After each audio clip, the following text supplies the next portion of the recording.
The number of Americans who have mistakes on their credit reports is staggering. A 60 Minutes report exposed that most people cannot even correct the problems. CBS 2's Christine Sloan follows up. Meg Pasternak says a mistake on her credit report nearly destroyed her credit.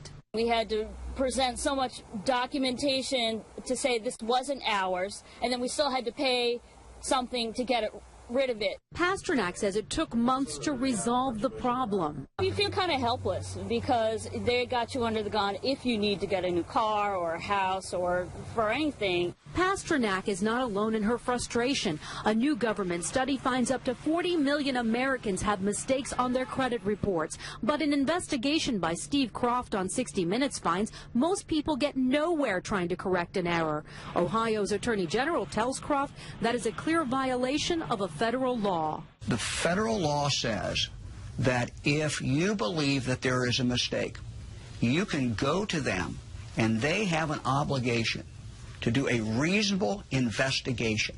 They're not doing a reasonable investigation. End result, if we're successful, is a deletion of that record from your credit report. The credit pros in Newark help people fight agencies like TransUnion and Experian. All the information they receive from a customer, they translate it into a code. They don't forward the letter and the proof of payment to the creditor.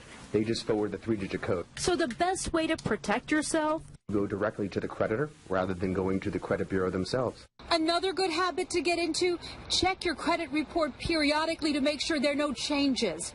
In Clark, New Jersey, Christine Sloan, CBS 2 News. And like 60 Minutes, we were unable to get an actual person at the 3 credit reporting agencies.